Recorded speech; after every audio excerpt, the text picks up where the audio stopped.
All right, world, welcome back to the show. Today, we're talking about the 2026 Cupra Raval, a car that looks like it escaped from a dystopian action flick just to park at your local mall.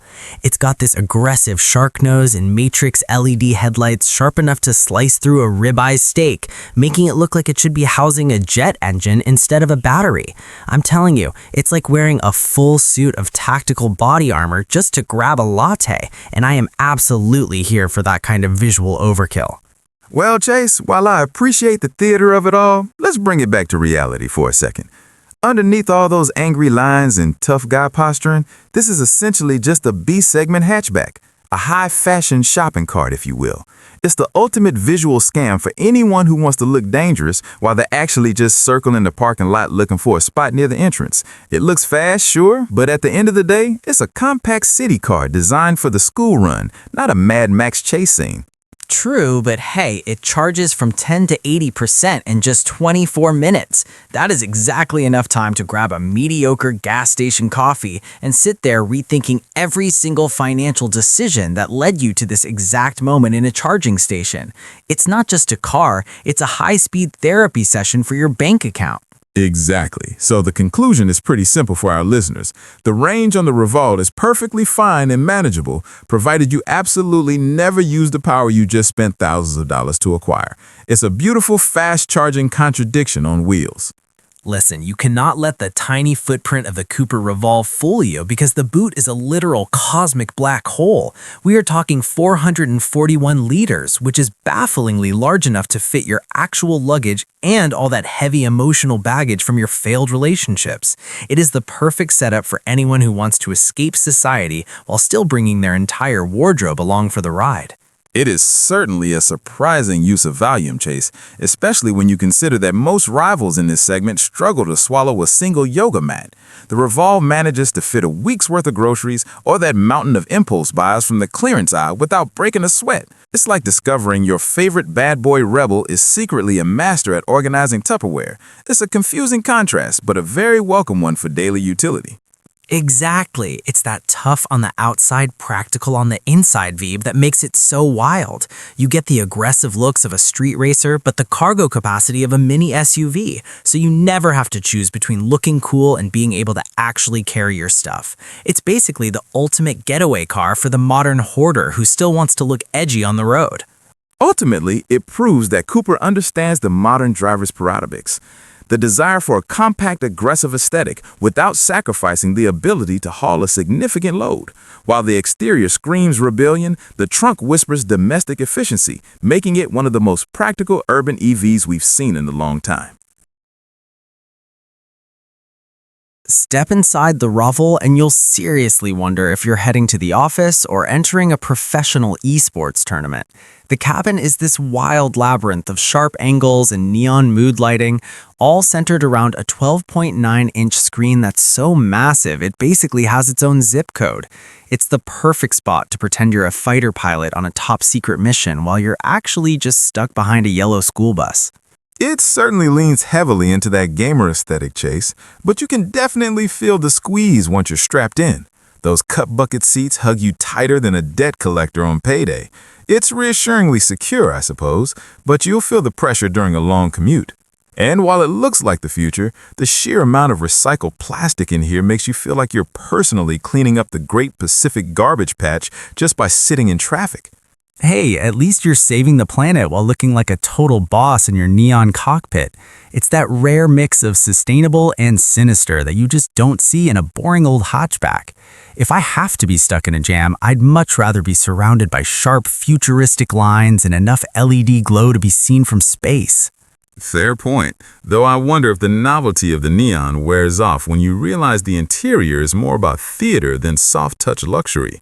It's a bold choice by Cupra to prioritize this high-tech, edgy atmosphere over traditional comfort materials. In the end, it's a cabin designed for those who want their daily drive to feel like a high-stakes simulation rather than a quiet trip home. Okay, let's talk about the skeleton under all those tattoos, because underneath that rebel exterior is the Volkswagen MEB Plus platform. Cupra claims they've tuned this thing to be wild, but let's be real, it's the same sensible DNA found in cars people buy when they've officially given up on excitement. It's like seeing your HR manager show up in a leather jacket trying to break dance at the office party. You love the effort, but the core is still pure corporate discipline. You're not wrong about the heritage, Chase, though the front-wheel drive setup on a performance EV is where the logic starts to get a bit shaky. Trying to win a sprint while hopping on one leg technically works, but is fundamentally awkward when you're pushing for true athleticism. It's basically a Volkswagen ID3 going through a massive midlife crisis and deciding to dye its hair copper just to feel something again. But hey, if you're going to have a midlife crisis, at least do it with some Spanish flair instead of a boring German commute. It might be a dressed-up hatchback, but at least it's trying to throw a party in a segment that usually feels like a library. I'll take the awkward breakdancing HR manager over a silent office cubicle any day of the week. It is a commendable effort to inject personality into a shared platform, even if the physics of front-wheel drive limit the actual wildness Cupra promises. Ultimately, you're paying for the attitude and the branding more than a revolutionary mechanical leap forward.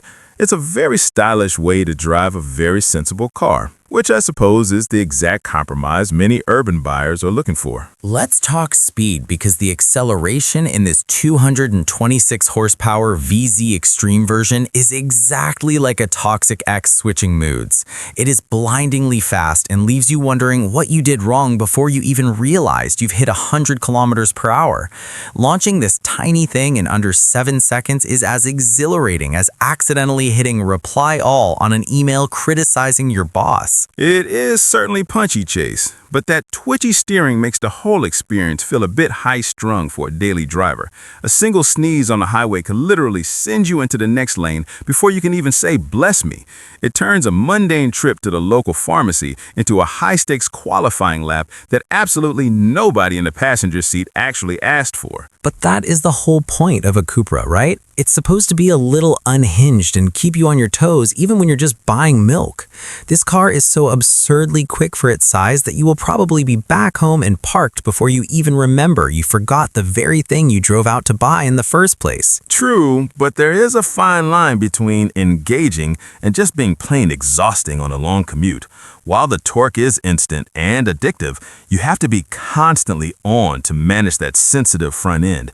It's a fantastic tool for carving through city traffic like a surgeon, but don't expect it to be a relaxing cruiser when you just want to get home in one piece. All right, let's talk about the damage to your wallet, because that 23,000 pound price tag is a masterfully disguised piece of financial trauma.